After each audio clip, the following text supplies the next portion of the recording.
வணக்கம், உழுதுண்டு வாழ்வோம். இன்னைக்கு பார்த்தீங்கன்னா நம்ம சேலத்துக்கு பக்கத்தில் வந்திருக்காங்க. பின்னாடி பார்த்தீங்கன்னா தெரியும், ஃபுல்லாகவே நெல்லித்தோப்பு. இப்போ எங்கள் ஊர்லலாம் பார்த்தீங்கன்னா முந்திரி தோப்புக்கு நடுவில் எந்த ஒரு பயிருமே பண்ண முடியாது. அதனால் அங்கே கோழி வளர்த்து அதை சக்ஸஸ்ஃபுல்லாக பண்ணிக்கிட்டு இருக்கோம். அதே மாதிரி இவங்க நெல்லித்தோப்பு வச்சு அதுக்குள்ளே கோழிகளை விட்டு ரொம்ப சாமர்த்தியமாக கோழிகள் வளர்த்துட்ருக்காங்க. சாதாரணமாக பார்த்தீங்கன்னா நம்ம 30-40 கோழிகள் சிறுவடை வச்சுட்டு நாங்கள் பயங்கரமாக பில்டப் பண்ணிக்கிட்டு இருப்போம். இவங்க பார்த்தீங்கன்னா 200 தாய் கோழிகள், ஒரு பெண்மணி ஒரு ஆளாக இருந்து டோட்டலாக மேனேஜ் பண்ணிகிட்டு இருக்காங்க. அதுவும் பார்த்தீங்கன்னா கொங்கு மண்டலத்தை பொறுத்த வரைக்கும் சிறுவடை பார்க்கவே முடியாதுங்க, ஃபுல்லாகவே பெருவடைகள் தான் பண்ணிகிட்டு இருப்பாங்க. இவங்க அவ்வளோ தைரியமாக எடுத்து சிறுவடை சக்ஸஸ்ஃபுல்லாக பண்ணிக்கிட்டு இருக்காங்க. அவங்களுக்கு மிகப்பெரிய ஒரு வாழ்த்துக்களும் சொல்லிக்கிட்டு நம்மளை வீடியோ எடுக்க கூப்பிட்டதுக்குமே நம்ம நன்றிகள் சொல்லிக்கலாங்க. அவங்க என்ன மாதிரியான முறைகள்லாம் பண்ணிகிட்டு இருக்காங்க, எவ்வளோ தாய் கோழிகள் வச்சுருக்காங்க, அதன் மூலயமா எவ்வளோ குஞ்சுகள் வருது, ஸோ அவங்கக்கிட்டே எல்லா டீட்டெயிலும் கேட்டு தெரிஞ்சுக்க போகிறோம். வாங்க நண்பர்களே.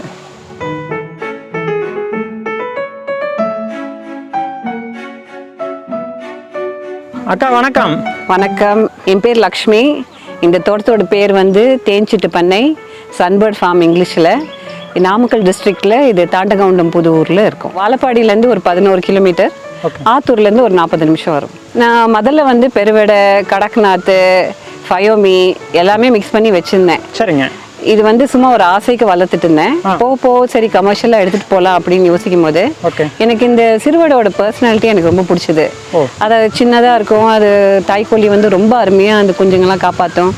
அப்புறம் காக்கா வந்துச்சுன்னா அவ்வளோ தூரத்தில் ஓடி போய் அது துரத்தும். சரி, நம்மளோட நேட்டிவ் பிரீட் அது, அதை நம்ம பிரபலப்படுத்தி கொஞ்சம் குஞ்சாக கொடுக்கலாம் மக்களுக்கு அப்படின்னு யோசிச்சு சிறுவடை தேர்ந்தெடுத்து இப்போ அது ஒரு 4 வருஷமா செஞ்சுட்டு இருக்கேன். மொத்தமா ஒரு 6 வருஷமா எல்லா கோழியும், அப்புறம் இப்போ 4 வருஷமா சிறுவடை மட்டும் 4 வருஷமா பண்ணிட்டு இருக்கீங்க. இப்போ உங்க ஊர்ல பெருவிடை தானே மார்க்கெட்டிங் இருக்கும். ஸோ இப்போ நீங்க சிறுவடையை அறிமுகப்படுத்தும் போது அது மக்களால் ஏற்றுக்க முடியுதுங்களா? அதை சிறுவடையாக பார்க்குறாங்களா? எப்படிங்க மார்க்கெட்டிங்? அவங்களுக்கு சிறுவடை தெரியுதுங்க ஏற்கனவே. அவங்க ப்ரிஃபர் பண்ணுறது சமையலுக்கு, அதுக்கெல்லாம் ஒரு ஃபேமிலியாக உட்காந்து பண்ணும்போது பெருவடை ப்ரிஃபர் பண்ணுறாங்க. ஆனால் நாட்டுக்கோழி நம்மளோட சிறுவடை முட்டை தான் போன்ஸ்க்கு ஸ்ட்ரென்த்துக்கு, இதுக்கெல்லாம் நாட்டுக்கோழி முட்டை தான் என்கிட்ட கேட்குறாங்க. சரிங்க. அப்புறம் சேவல் சாமிக்கு பிடிச்சிட்டு போகிறது, அப்புறம் சிலது எனக்கு 1 கிலோ தான் வேணும்னு கேட்குறாங்க. நம்ம லிமிட்டடாக கொடுக்கறதுனால இது நம்மளுக்கு ஓகேவா இருக்கு. ஏன்னா நம்ம மெயின் ஃபோக்கஸ் குஞ்சுங்க தான். மீட்டுக்காக, தட் இஸ் கறிக்காக நான் அவ்வளோவா எடுத்துட்டு போகல. அதனால கம்மியாக வர சேவல் கம்மியாக இங்கேயே லோக்கல்லே விற்று போயிடுதுங்க. ஓகேங்க. இப்போ நம்ம கிட்ட எத்தனை தாய்க்கோழிகள் இருக்குங்க? அப்ராக்சிமேட்டாக ஒரு 200 தாய்க்கோழி இருக்கும். 200 இருக்குங்க? ஆமாங்க. ஒரு 35 சேவல், பெரிய சேவல் இருக்கும். அதுக்கப்புறம் சின்ன சின்ன குஞ்சுங்கள்லாம் வளர்ந்துட்டு வருதுங்க. ஓகேங்க. நம்ம ஷெட்டோட அளவு சொல்ல முடியுங்களா? இது ஒரு 40க்கு ஒரு 20 அடி. இப்போ மேய்ச்சலுக்கான நிலம் எவ்வளோ இடங்க? இது ஒரு 5 ஏக்கர் இருக்குங்க உங்களுக்கு. அங்கே பாக்குத்தோப்பு இருக்கு. இது பாத்தீங்கன்னா இப்ப நம்ம சுத்தி ஒரு நெல்லிக்காய் தோப்புல இருக்கோம். இதே ஆக்சுவலா ஒரு 1/2 ஏக்கர் இந்த இடமே. அவங்க வெளியில போயிட்டு வர இடம் மிச்சது ஒரு பல மரங்கள்ல நிறைய இருக்கு. வாழை மரம் அடியில போறாங்க. ஸோ இவங்களுக்கு ஒரு 4 ஏக்கரே இங்கே சுத்தலாம். இந்த நெல்லித்தோப்பு கோழிகளுக்காக வச்சதா இல்லை எப்படிங்க? என்ன பிளான்ல வச்சிங்க? இல்லைங்க, இது ஏற்கனவே இருந்த நெல்லித்தோப்பு. கோழி இங்கே டிஸ்டர்பன்ஸ் இல்லாம நம்மளால வளர்த்த முடியும். ஏன்னா இங்க இடம் இருந்தது முதல்ல ஒரு ஷெட் போடுறதுக்கு. அதனால இது ஒரு 2 மரத்து கழிச்சு ஒரு மூலையில ஒரு ஷெட் போட்டுக்கிட்டோம். கோழிக்குன்னு நம்ம தனியா ஒரு இடம் ஒதுக்காம இருக்கிறதுலே நம்ம இன்டிகிரேட்டடா நம்ம ஃபார்மிங் பண்ணும்போது இவங்களுக்கு இந்த இடம் சூட்டபுளா இருக்கு. அது இல்லாம இன்னும் நிறைய மரங்கள் அவங்களுக்காக நான் நட்டிருக்கேன். வெயிலும் ஓகேவா இருக்கு, நிழலும் ஓகேவா இருக்கு. சம்டைம்ஸ் ரொம்பவே நிழல் ஆயிடுச்சுன்னா கோழிக்கு அது சரியில்லை. இப்ப பாத்தீங்கன்னா அது பாதி வெயில் பாதி நிழல் இருக்கு. ஸோ அவங்களுக்கு அருமையா இருக்கு. நடுவுல பாத்தீங்கன்னா பப்பாளி மரங்கள்லாம் பார்த்தேன். அதுவுமே கோழிக்காகவா எப்படிங்க? ஆமா, கோழி தானா பப்பாளி கீழே உழுவுறது அதே சாப்பிட்டோம், நம்ம எடுத்துட்டு போய் கொடுக்க தேவையில்லை அப்படின்னு சொல்லிட்டு இங்கே லைனா முதல்ல பப்பாளி மரம் நிறைய இருந்தது. இப்போ இந்த சீசன் கம்மி முடிஞ்சிருச்சு, இனிமே நடணும் மறுபடியும். வரும்போதே பார்த்தேன் இந்த தானியங்கள்லாம் வச்சு அந்த பழம் கிடைக்கக்கூடிய அந்த பழங்கள் காய்கறிகள்லாம் வச்சுட்டு கோலம் போட்டிருந்தீங்க. இது எப்படிங்க உங்களுக்கு அது எந்த ஐடியா எப்படிங்க வந்துச்சு? ரெகுலரா டெய்லியுமே அந்த மாதிரி ஒரு கோலம் போடுவீங்களா? இல்லைங்க, இது எப்பயாவது ஒரு தடவை நமக்கு எக்ஸஸா ஃபார்ம்ல தோட்டத்தில் வர பொருள் ஜாஸ்தியாக வருது, அந்த சமயத்தில் டைம் இருந்துச்சுன்னா இந்த மாதிரி நம்ம ஒன்று செய்யலாம். எதுக்கு செய்கிறோன்னா எனக்கு ரொம்ப ஆர்ட் செய்ய பிடிக்கும். சரி, நம்ம கோலம் நம்ம பார்த்திங்கன்னா நம்மளோட கலாச்சாரம். அது சின்ன உயிர் சாப்பிட்றது தான் அந்த கோலமாகலாம். சரி, நம்ம நம்ம கோழிக்கு இவ்வளோ நல்லா வளர்த்தும் போது நம்மளோட தோட்டத்தோட வேஸ்ட்டே வந்து அழகா ஒரு கோலம் ஏன் பண்ணி கொடுக்க கூடாதுன்னு அப்படின்னு தோணுச்சு. இதுதான்க்கா நம்மளுடைய ஷெட்டு. ஆமாங்க. இது எப்படி பண்ணியிருக்கோம்னா மேலே வந்து பாக்கு தப்பையெல்லாம் வச்சிருக்கோம். ஓகே. நைட்ல வந்து பெரிய கோழி இதுலயே குச்சி அப்புறம் இங்கேயே அடைஞ்சிடுவாங்க எல்லா பேருமே. யாரும் முக்காசி கீழே இருக்கிறது கிடையாது. சைட்ல பாத்தீங்கன்னா இப்போ வந்து அடைக்காக நான் வந்து இந்த மாதிரி பாக்ஸா பண்ணி வச்சிருக்கேன். இதெல்லாம் ஃபேக் முட்டை. ஓகே. கட்டை முட்டை இதெல்லாம். இது முட்டைனா எப்படி சொல்றீங்க? கட்டைங்க, வுட்ல செஞ்சது. ஓ இது நீங்க வந்து செஞ்சிருக்கீங்க? இல்ல வாங்கியிருக்கீங்க. ஆமா. இது உண்மையான முட்டை கிடையாது. சரிங்க. ஏன் அப்படி வைக்கிறீங்க? இது வந்து கோழி முதல்ல இங்க வந்து அடை படுக்கணும், இதுதான் ஒரு சேஃபான ஒரு இடம்னு காமிக்கிறதுக்கு முதல்ல வச்சுது. ஏன்னா இங்கெல்லாம் வந்து எங்க போனாலும் போய் முட்டையிடுறாங்க, எந்தாவது ஒரு சந்து கிடைச்சதுன்னா கூட. ஸோ இது வந்து ஒரு நல்ல இடம்னு காமிக்கிறதுக்கு இந்த மாதிரி முட்டை அங்க மாதிரி கோழி முட்டைகளை வச்சிருப்பீங்க. ஆமா. எத்தனை கோழிகள் சுமாரா இப்போ அடையில கிடக்குங்க? 200ல ஒரு 1 இல்ல 3 பங்கு சொல்லலாம். கிட்டத்தட்ட ஒரு 50 கோழிகள் வரைக்கும் அடை கிடக்கும். ஆமாங்க. ஆக்சுவலா இந்த ஷெட்டோட கெப்பாசிட்டி கிட்டத்தட்ட ஒரு 600 கோழி கூட இங்க வைக்கலாம். ஆனா இப்போ கம்மியா இருக்கு, அதனால இப்போ சும்மா ஒரே ஒரு மூலையில தான் இருப்பாங்க நைட்ல. இது கம்மிலாம் கிடையாதுங்க. சிறுவடை பொறுத்த வரைக்கும் 200 கோழிகள் இருந்தாவே பெரிய பண்ணதாங்க. நாங்களாம் பாத்தீங்கன்னா 50 கோழி வச்சுட்டு பயங்கரமா பில்டப் பண்ணிட்டு இருக்கோம். நீங்க சத்தம் போடாம கிட்டத்தட்ட 200 தாய் கோழிகள் வச்சு பண்ணிட்டு இருக்கீங்க. ரொம்ப நல்லா இருக்குங்க பார்க்கறதுக்கு. அதுவும் சேலம் மாதிரியான ஒரு இடத்துல பெருவடை கோழிகள் பார்க்க வேண்டிய இடத்துல சிறுவடை கோழிகளை பார்க்கறது ரொம்ப ஆச்சரியமா இருக்குங்க. ஒரு நாளைக்கு எத்தனை முட்டைகள் வருதுங்க? வெயில பொறுத்து இருக்கு, மழை அது சீசன்லாம் பொறுத்து இருக்கு. ஒரு 30ல இருந்து ஒரு 60 வருது. 30 to 60க்குள்ள வருதுங்க. ஆமாங்க. இப்போ எல்லா குஞ்சுகளையும் நம்மளால விற்பனை பண்ண முடியுதுங்களா? நான் குஞ்சு வந்து ஆக்சுவலா லிமிட்டா தாங்க வைக்கிறேன். ஏன்னா நான் வந்து ஒரு முட்டை வந்து 36 கிராம் இருந்தாதான் நான் வந்து அதை அடையிலே வைக்கிறேன். எடை கணக்கு பண்ணி தான் வைக்கிறீங்க? ஆமா. அதோட 36 கிராமோட கம்மியா இருந்துச்சுன்னா முட்டை அது வந்து விற்பனைக்கு போயிடுது. அதனாலதான் உங்க குஞ்சுகள்லாம் பார்த்தா கிட்டத்தட்ட எல்லாமே ஈக்குவல் சைஸ்ல பார்க்க ரொம்ப திடமா இருந்துச்சுங்க. அந்த வேஸ்டேஜ் ஆகிற முட்டையெல்லாம் என்ன பண்றீங்க? அதெல்லாம் வந்து சாப்பிட்றதுக்கு நம்ம மார்க்கெட்ல போய் கொடுத்துட்றோம். வெளியில சேல் பண்ணிடுறீங்க? ஆமாங்க. இப்ப பாத்தீங்கன்னா அங்க ஒரு முட்டை கீழே ஊந்துடுச்சு, ஒரு செகண்ட்ல காலி ஆயிடுச்சு. எல்லாமே கோழிகளே சாப்பிட்டுருச்சு. இப்போ நம்ம பேச சாப்பிட்டுருச்சு. எப்படின்னா இந்த கோழிங்க தாய் கோழிங்க பாத்தீங்கன்னா என்னதான் நம்ம இடம் பண்ணியிருந்தாலுமே இங்க மேல தகரத்துல போய் அந்த சூட்ல உட்காந்துதான் முட்டை இடுறாங்க. அங்கிருந்து தள்ளி விட்டு கீழே தள்ளி விட்டு மாட்டி கிடக்குன்னு நினைக்கிறேன் வலையில. பாத்தீங்களா? தப்பிச்சிருச்சு.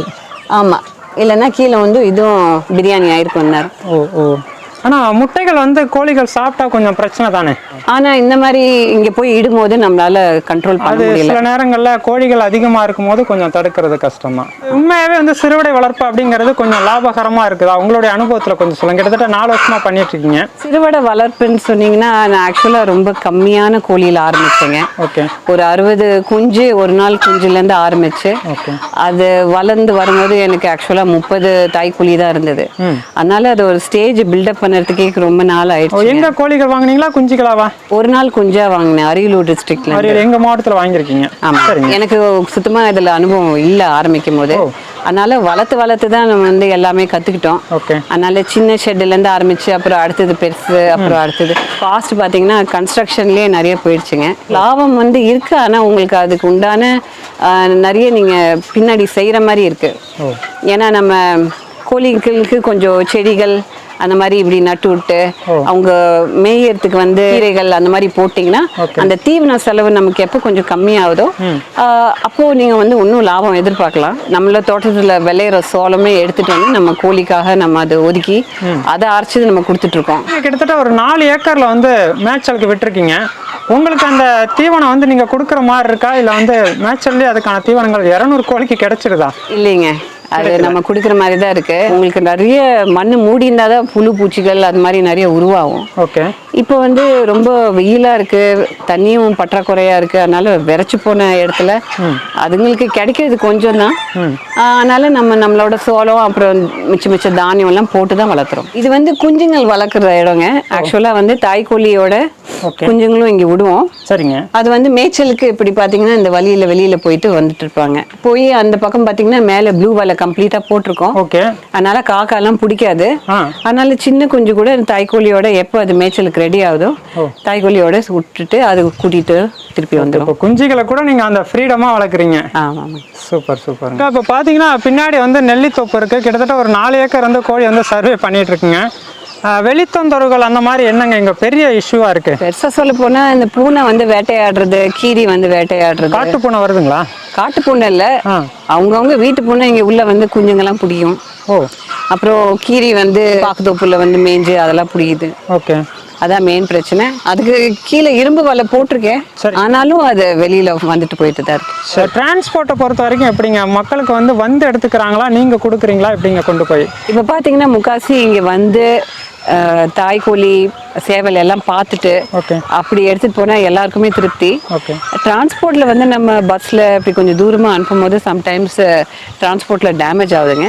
அதனால யார் வந்து தோட்டத்துக்கு வந்து எடுத்துக்கிறாங்களோ அவங்களுக்கு நான் ஃபர்ஸ்ட் ப்ரெஃபரன்ஸ் தரேன். இது வரைக்கும் அப்படிதான் பண்ணிட்டு இருக்கீங்க? நான் சேலத்துக்கு வந்து அனுப்ப முடியும். யாராவது வந்து சேலத்துக்குல இருந்து எடுத்துக்கிட்டாங்கன்னா அது ஓகே. ஏன்னா எங்க அம்மா அடிக்கடி வந்துட்டு போவாங்க. அதனால அங்க போய் குஞ்சு கொடுக்கறது நமக்கு ஈஸி தான். அங்கிருந்து யார் வேணாலும் வந்து எப்படி வேணாலும் எடுத்துக்கலாம். சேலம் உங்களுக்கு எவ்வளவு தூரங்க? இங்கேருந்து ஒரு 40 கிலோமீட்டர் தான். கிட்டத்தட்ட ஒரு 200 தாய்க்கோழி. அடுத்தது பார்த்தீங்கன்னா குஞ்சுகளுமே நிறைய இருக்குங்க. எப்படிங்க நீங்க ஒரே ஆள் மேனேஜ் பண்றீங்களா, எப்படிங்க? ஒருத்தவங்க கிராமத்துல இருந்து வந்து எனக்கு நல்லாவே உதவி செய்றாங்க. ஓகே. அவங்க வந்ததுனால தான் என்னால ஆக்சுவலா எக்ஸ்பேண்ட் பண்ண முடிஞ்சது. ஏன்னா முதல்ல கோழி கம்மியா தான் வச்சிருந்தேன். சப்போர்ட் இல்லாத காரணத்தினால நம்ம இன்னும் அதை நம்பரை ஏற்ற முடியல. இப்போ வந்து அவங்க உதவி பண்ணுறதுனால கொஞ்சம் கொஞ்சமா ஏற்றி இப்போ 200 கோழிக்கு வந்திருக்கோம். ஏன்னா இப்போ விவசாய வேலையை கூட சேர்ந்துட்டு இந்த கோழி பண்ணையை பார்த்துக்கிறது அவங்களுக்கு கொஞ்சம் ஈஸியா இருக்கு. ஆமாங்க. ஏன்னா சம்டைம்ஸ் இங்க கோழிக்கு அவ்வளோ வேலை இல்லைன்னா அங்கே போய் கொஞ்சம் களை எடுக்கிறது அந்த மாதிரிலாம் அவங்க செய்வாங்க. ஓகே. ஸோ இந்த சப்போர்ட் நமக்கு ரொம்ப முக்கியம். சரி, அப்போதான் நம்ம வளர முடியுது. சேலத்தை பொறுத்த வரைக்கும் நாங்கள் பெருவடைகள் மட்டுமே பார்த்துருக்கோம். முதல் முறையாக பார்த்தீங்கன்னா நீங்கள் சிறுவடையை வந்து இவ்வளோ தைரியமாக எடுத்து பண்ணியிருக்கீங்க. அதுக்கே பெரிய வாழ்த்துக்கள். ஸோ அடுத்த கட்டத்துக்கு போனால் கண்டிப்பாக தகவல் கொடுங்க, நம்ம ஒரு வீடியோவை பதிவு பண்ணி போடலாம். குறிப்பாக பார்த்தீங்கன்னா பெண்களை பொறுத்த வரைக்கும் இந்த விஷயத்தில் வெளியில் வர்றதுக்கு கொஞ்சம் தயக்கப்படுறாங்க. அந்த விஷயத்தில் நீங்கள் வந்து ரொம்ப குயிக்காக, அது விவசாயம் சம்மந்தமான ஒரு விஷயத்தில் வெளியில் வரீங்க அப்படிங்கிறது எங்களுக்கு ரொம்ப சந்தோஷமாக இருக்குங்க. அடுத்த கட்டத்துக்கு போகிறதுக்கு வாழ்த்துக்கள். ரொம்ப நன்றிங்க. சரிங்க.